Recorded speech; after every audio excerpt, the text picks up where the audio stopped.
We're reading from the book of 1 Kings, chapter number 13, from verse 1. We're reading from chapter number 13 to chapter number 16, from the New International Version. Verse 1 reads thus.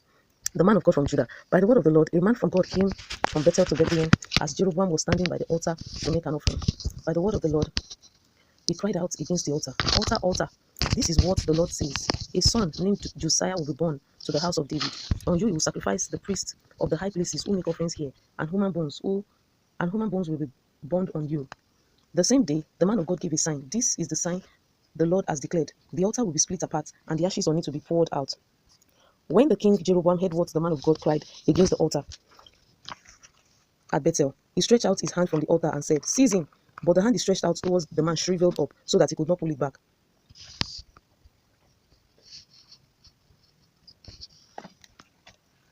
Also, the altar was split apart, and its ashes poured out according to the sign given by the man of God, by the word of the Lord.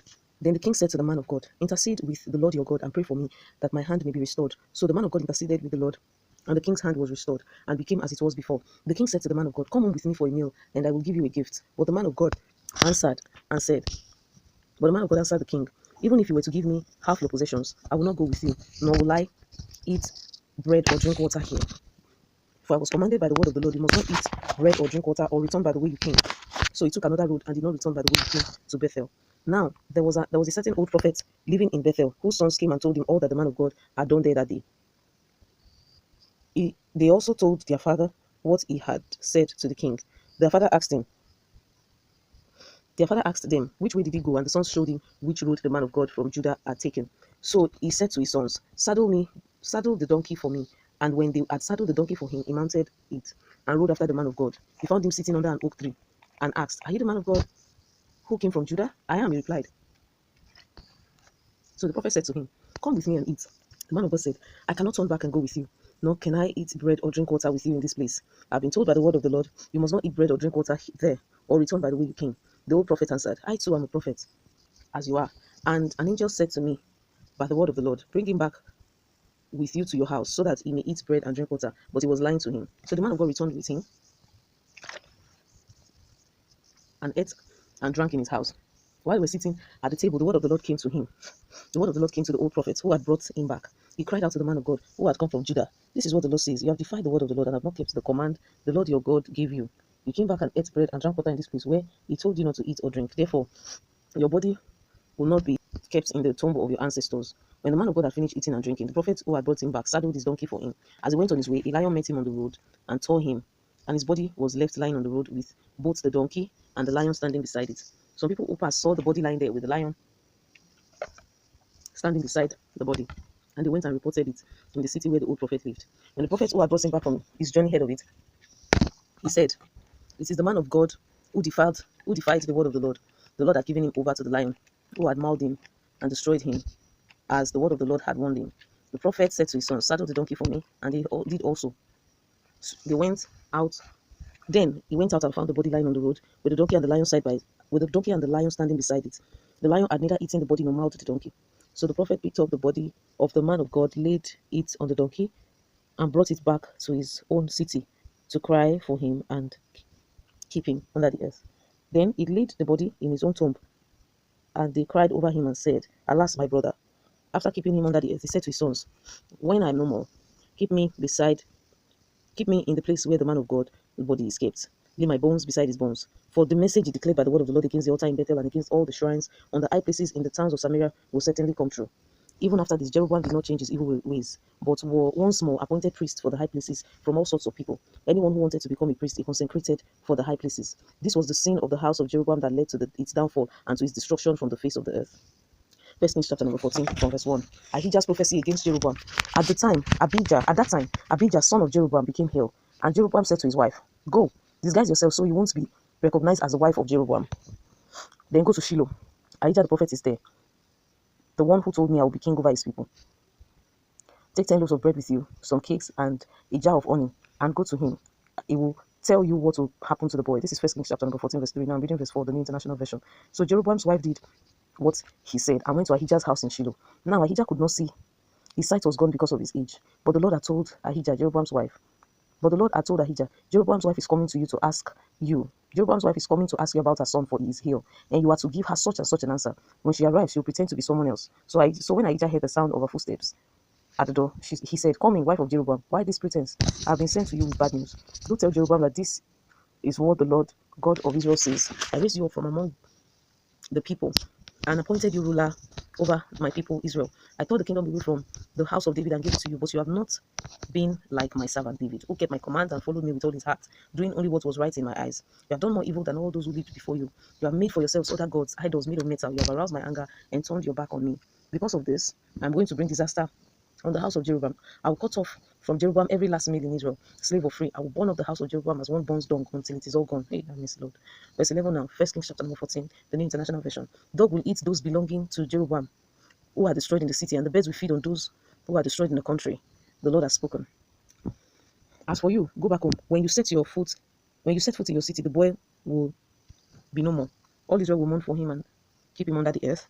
He is the only one belonging to Jeroboam who will be kept under the earth, because he is the only one in the house of Jeroboam in whom the Lord, the God of Israel, has found anything good. The Lord will raise up for himself a king over Israel, who will cut off the family of Jeroboam. Even now, this is beginning to happen. And the Lord will strike Israel so that it will be like a reed swaying in the water. He will uproot Israel from this good land that he gave to their ancestors and scatter them beyond the Euphrates River, because they aroused the Lord's anger by making Asherah poles. And he will give Israel up because of the sins Jeroboam had committed and has caused Israel to commit. Then Jeroboam's wife got up and left and went to Tirzah. As soon as she stepped over the threshold of the house, the boy was no more. We kept him under the earth, and all Israel wept for him, as the Lord had said through his servant the prophet Ahijah. The other events of Jeroboam's reign, his wars, and how he ruled, are written in the book of the Annals of the Kings of Israel. He reigned for 22 years and then rested with his ancestors. And Nadab his son succeeded him as king. Rehoboam, king of Judah. Rehoboam, son of Solomon, was king in Judah. He was 41 years old when he became king, and he reigned 17 years in Jerusalem, the city of the Lord. And he reigned 17 years in Jerusalem, the city the Lord had chosen out of all the tribes of Israel, in which to put his name. His mother's name was Naamah, who was an Ammonite. Judah did evil in the eyes of the Lord. By the sins they committed, they stirred up his jealous anger more than those who were before them had done. They also set up for themselves high places, sacred stones, and Asherah poles on every high hill and under every spreading tree. There were even male shrine prostitutes in the land. The people engaged in all the detestable practices of the nations the Lord had driven out before the Israelites. In the 5th year of King Rehoboam, Shishak, king of Egypt, attacked Jerusalem. He carried off the treasures of the temple of the Lord and the treasures of the royal palace. He took everything, including all the gold shields Solomon had made. So King Rehoboam made bronze shields to replace them and assigned these to the commanders of the guard on duty at the entrance to the royal palace. Whenever the king went to the Lord's temple, the bodyguards bore the shields, and afterwards they returned them to the guard room. As for the other events of Rehoboam's reign and all he did, are they not written in the book of Annals of the King of Judah, of the kings of Judah? There was continual warfare between Rehoboam and Jeroboam. And Rehoboam rested with his ancestors and was kept with them in the city of David. His mother's name was Naamah, she was an Ammonite, and Abijah his son succeeded him as a king. 1 Kings chapter number 15 and from verse 1. Abijah, king of Judah. In the 18th year of the reign of Jeroboam, son of Nebat, Abijah became king of Judah. And he reigned in Jerusalem 3 years. His mother's name was Maacah, daughter of Abishalom. He committed all the sins his father had done before him. His heart was not fully devoted to the Lord his God, as the heart of David, his forefather, had been. Nevertheless, for David's sake, the Lord his God gave him a lamp in Jerusalem by raising up his son to succeed him and by making Jerusalem strong. For David had done what was right in the eyes of the Lord and had not failed to keep any of the Lord's commands in the days of his existence, except in the case of Uriah the Hittite. There was war between Abijah and Jeroboam throughout Abijah's days. As for the other events of Abijah's reign and all he did, I did not written in the book of the Annals of the Kings of Judah. There was war between Abijah and Jeroboam, and Abijah rested with his ancestors and was kept in the city of David, and Asa, his son, succeeded him as a king. Asa, king of Judah. In the 20th year of Jeroboam, king of Israel, Asa became king of Judah. This is 1 Kings chapter number 15 from verse 9, the New International Version. Asa, king of Judah. In the 20th year of Jeroboam, king of Israel, Asa became the king of Judah, and he reigned in Jerusalem 41 years. His grandmother's name was Maacah, daughter of Abishalom. Asa did what was right in the eyes of the Lord, as his father David had done. He expelled the main shrine prostitutes from the land and got rid of all the idols his ancestors had made. He even deposed his grandmother Maacah from her position as queen mother, because she had made a repulsive image for worship of Asherah. Asa cut it down and burned it in the Kidron Valley. Although he did not remove the high places, Asa's heart was fully committed to the Lord all his life. He brought into the temple of the Lord the silver and gold and the articles that he and his father had dedicated. There was war between Asa and Baasha king of Israel throughout their reigns. Baasha king of Israel went up against Judah and fortified Ramah to prevent anyone from leaving or entering the territory of Asa king of Judah. Asa then took all the silver and gold that was left in the treasuries of the Lord's temple and of his own palace. He entrusted it to his officials and sent them to Ben-Hadad, son of Tabrimon, the son of Hezion, the king of Aram, who was ruling in Damascus. Let there be a treaty between me and you, he said, as there was between my father and your father. See, I'm sending you a gift of silver and gold. Now break your treaty with Baasha king of Israel, so he will withdraw from me. Ben-Hadad agreed with King Asa and sent the commanders of his forces against the towns of Israel. He conquered Ijon, Dan, Abel, Beth, Makkah, and all Kinnereth, in addition to Naphtali. When Baasha heard this, he stopped building Ramah and withdrew to Tirzah. Then King Asa issued an order to all Judah. No one was exempt, and they carried away from Ramah the stones and timber Baasha had been using there. With them, King Asa built up Geba in Benjamin and also Mizpah. For all the other events of Asa's reign, all his achievements, all he did, and the cities he built, are they not written in the book of the annals of the king of Judah? However, in his old age, however, his feet became infirmed. Then Asa rested with his ancestors and was kept with them in the city of his father David. And Jehoshaphat, his son, succeeded him as king. Nadab, king of Israel. Nadab, son of Jeroboam, became king of Israel in the second year of Asa, king of Judah, and he reigned over Israel 2 years. He did evil in the eyes of the Lord, following the ways of his father and committing the same sin his father had caused Israel to commit. Baasha, son of Ahijah, from the tribe of Issachar, plotted against him and struck him down at Gibbethon, a Philistine town, while Nadab and all Israel were besieging it. Baasha destroyed Nadab in the 3rd year of Asa, king of Judah, and succeeded him as king.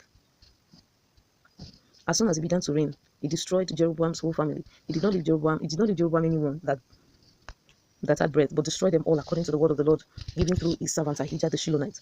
This happened because of the sins Jeroboam had committed, and he had caused Israel to sin, and he had caused Israel to commit, and because he aroused the anger of the Lord, the God of Israel. As for the other events of Nadab's reign and all he did, are they not written in the book of the annals of the king of Israel? There was war between Asa and Baasha, king of Israel, throughout their reigns. In the 3rd year of Asa, king of Judah, Baasha, son of Ahijah, became king over all Israel in Tirzah, and he reigned 24 years. He did evil in the eyes of the Lord, following the ways of Jeroboam and committing the same sin Jeroboam had caused Israel to commit. 1 Kings chapter number 16, now from verse 1. Baasha, king of Israel. Then the word of the Lord came to Jehu, son of Hanani, concerning Baasha. I lifted you up from the dust and appointed you ruler over my people Israel, but you followed the ways of Jeroboam and caused my people Israel to sin and to arouse my anger by their sins. So I'm about to wipe out Baasha and his house, and I will make your house like that of Jeroboam, son of Nebat. Dogs will destroy those belonging to Baasha who were destroyed in the city. Let me take that again. Verse 4 now, 1 Kings chapter number 16. Dogs will destroy those belonging to Baasha who destroyed in the city, and birds who will be destroyed in the city, and birds will feed on those who will be destroyed in the country. As for the other events of Baasha's reign, what he did and his achievements, are they not written in the book of annals of the kings of Israel? Baasha rested with his ancestors and was kept in Tirzah, and Elah his son succeeded him as king. Moreover, the word of the Lord came through the prophet Jehu, son of Hanani, to Baasha and his house, because of all the evil they had done in the eyes of the Lord, arousing his anger by the things he did, and becoming like the house of Jeroboam, and also because he destroyed it. Elah, king of Israel. In the 26th year of Asa, king of Judah, Elah, son of Baasha, became king of Israel, and he reigned in Tirzah 2 years. Zimri, one of his officials who had command of half his chariots, plotted against him. Elah was in Tirzah at home. Elah was in Tirzah at the time, getting drunk in the home of Asa, the palace administrator at Tirzah. Zimri came in, struck him down, and destroyed him in the 27th year of Asa, king of Judah. Then he succeeded him as king. As soon as he began to reign and was seated on the throne, he destroyed of Baasha's whole family. He did not spare a single male, whether relative or friend. So Zimri destroyed the whole family of Baasha in accordance with the word of the Lord, spoken with Baasha. Sorry, let me take that again. 1 Kings chapter number 16, verse 12. So Zimri destroyed the whole family of Baasha in accordance with the word of the Lord spoken against Baasha through the prophet Jehu, because of all the sins Baasha and his son Elah had committed and had caused Israel to commit, so that they aroused the anger of the Lord, the God of Israel, by their worthless idols. As for the other events of Elah's reign and all he did, are they not written in the book of annals of the king of Israel, of the kings of Israel? Zimri, king of Israel, in the 27th year of Asa, king of Judah, Zimri reigned in Tirzah 7 days. The army was encamped near Gibbethon, a Philistine town. When the Israelites in the camp heard that Zimri had plotted against the king and destroyed him, they proclaimed Omri, the commander of the army, king of Israel, that very day there in the camp. Then Omri and all the Israelites with him withdrew from Gibbethon and laid siege to Tirzah. When Zimri saw that the city was taken, he went into the citadel of the royal palace and set the palace on fire around him. so he was destroyed because of the sins he had committed, doing evil in the eyes of the Lord, and following the ways of Jeroboam and committing the same sin Jeroboam has caused Israel to commit. As for the other events of Zimri's reign and the rebellion he carried out, are they not written in the book of the annals of the king of Israel? Omri, king of Israel. Then the people of Israel were split into two factions. Half supported Tibni, son of Ginath, for king, and the other half supported Omri. But Omri's followers proved stronger than those of Tibni, son of Ginath. So Tibni was destroyed, and Omri became king. Omri became king. Let me take that again. Omri, king of Israel. This is verse 21 now, the New International Version. First Kings chapter number 16 from verse 21. Omri, king of Israel, the New International Version. Then the people of Israel were split into two factions. Half supported Tibni, son of Ginath, for king, and the other half supported Omri. But Omri's followers proved stronger than those of Tibni, son of Ginath. So Tibni was destroyed, and Omri became king. In the 31st year of Asa, king of Judah, Omri became king of Israel, and he reigned 12 years, 6 of them in Tazah. He brought the hill of Samaria from Shema for 2 talents of silver and built a city on the hill, calling it Samaria, after Shema, the name of the former owner of the hill. But Omri did evil in the eyes of the Lord and sinned more than all those before him. He followed completely the ways of Jeroboam, son of Nebat, committing the same sin Jeroboam had caused Israel to commit, so that they aroused the anger of the Lord, the God of Israel, by their worthless idols. As for the other events of Omri's reign, what he did and the things he achieved, are they not written in the books of annals of the kings of Israel? Omri rested with his ancestors and was kept in Samaria, and Ahab his son succeeded him as king. Ahab becomes king of Israel. In the 38th year of Asa, king of Judah, Ahab, son of Zimri, became king of Israel, and he reigned in Samaria over Israel 22 years. Ahab, son of Omri, did more evil in the eyes of the Lord than any of those before him. He not only considered it trivial to commit the sins of Jeroboam, son of Nebat, but he also married Jezebel, daughter of Ethbaal, king of the Sidonians, and began to serve Baal and worship him. He set up altar for Baal in the temple of Baal that he built in Samaria. Ahab also made an Asherah pole and did more to arouse the anger of the Lord than did all the kings of Israel before him. In Ahab's time, Hiel of Bethel rebuilt Jericho. He laid its foundations at the cost of his firstborn son Abiram.